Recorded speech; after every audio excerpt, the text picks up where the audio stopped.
नमस्कार। MSD 6 के अंतर्गत जानेंगे प्रयोग, परंपरा और आधुनिकता। ये भी क्या है?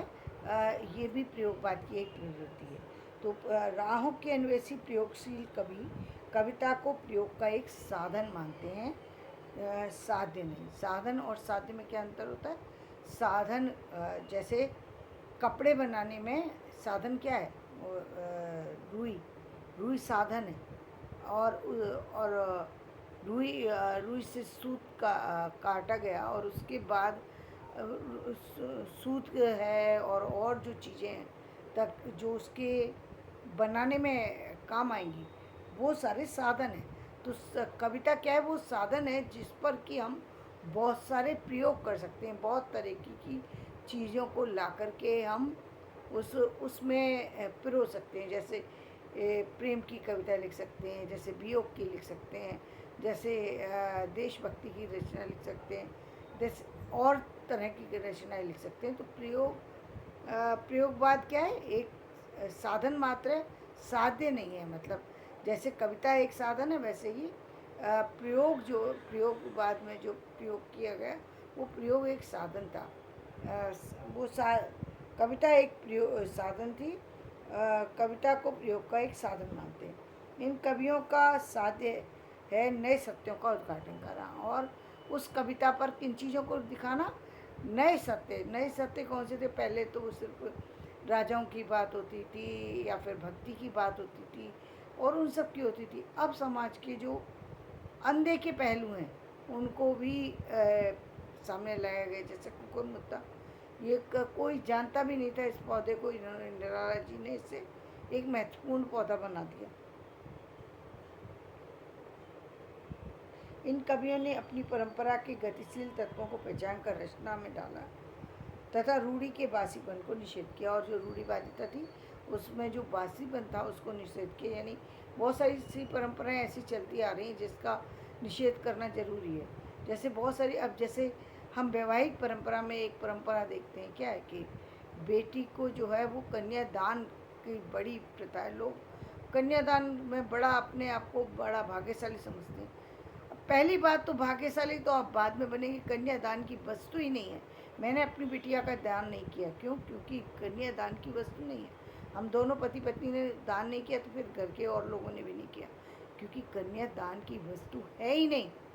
वो वस्तु नहीं है, वो एक हमारी संतान है। जैसे पुत्र हमारी संतान है, वो भी हमारी संतान है।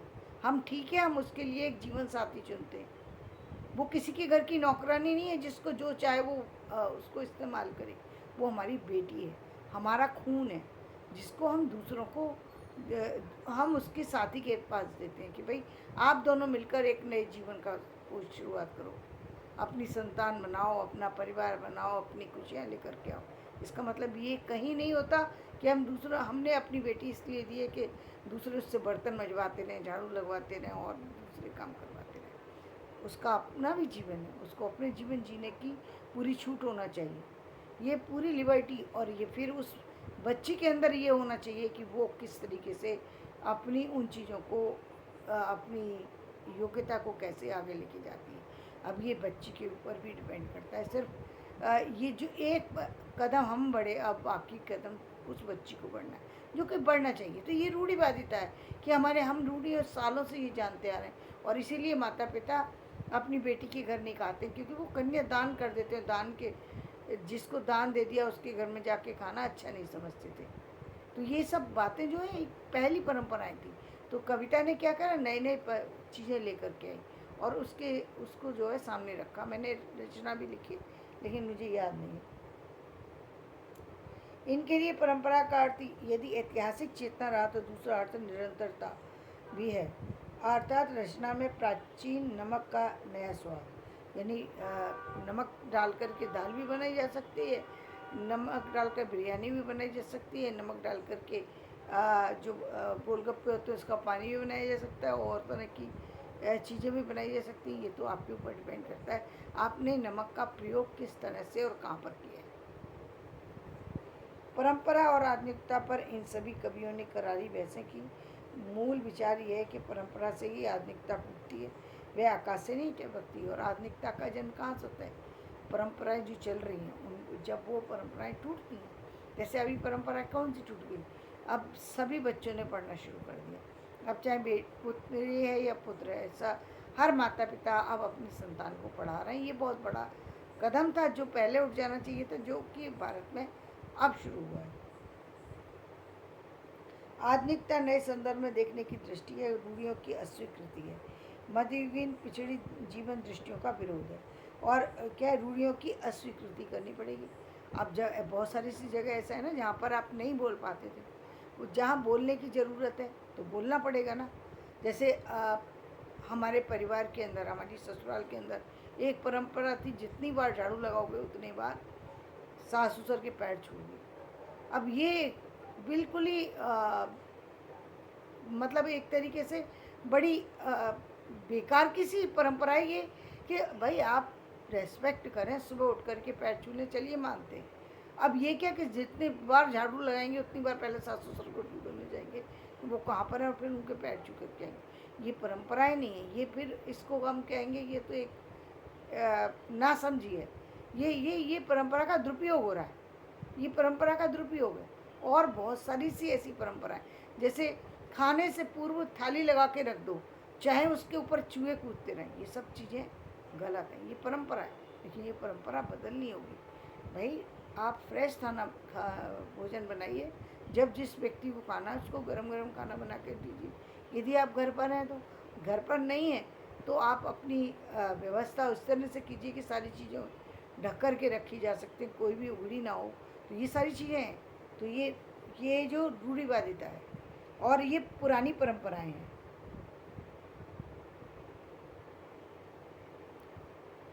मूल विचार ये है कि परंपरा से ही आधुनिकता फूटती है, वे आकाश से नहीं टपकती। आधुनिकता नए संदर्भों में देखने की दृष्टि है, रूढ़ियों की अस्वीकृति है, मध्ययुगीन पिछड़ी जीवन दृष्टियों का विरोध है, एक तरह की सामयिक नवीनता है। प्रयोगवादी और नई कविता की सृजनात्मकता ने आधुनिकता को इतना अधिक महत्व दिया कि वह इन सभी के काव्य में विधि न रहकर एक मूल्य बनकर आदर पाती है। ये एक मूल्य हो गई, एक विधि, एक तरीका है। कविता एक माध्यम है जिसके माध्यम से हम अपने विचारों को रख सकते हैं। कविता की एक सुगमता क्या है, सुगमता ये कम शब्दों में लोगों तक आपके विचारों को पहुंचाती है। और गद्य में ये है कि आप ज़्यादा शब्दों में अपनी बात को रख सकते हैं। तो दोनों में फ़र्क ये है कि एक में आप कम समय में, कम विचारों में, कम शब्दों के माध्यम से लोगों तक पहुंच सकते हैं। ये कविता की विशेषता है। आधुनिकता इन सभी के लिए स्वचेतना है, विवेक वयस्कता है, परिवेश के प्रति सजगता है। फलतः आधुनिकता नए सृजन में बौद्धिकता, तार्किकता तथा मानव विवेक बनकर के उभरी है। तो ये था प्रयोग, परंपरा और आधुनिकता रूपी जो प्रवृत्ति थी प्रयोगवाद में हुई, तो वो किस तरह से उभरी, और आज हम देख रहे हैं कि वो पूरी सफल रूप में फलती फूलती दिखाई दे रही है। तो धन्यवाद। मेरा वीडियो पसंद आए इसे लाइक करें, शेयर करें।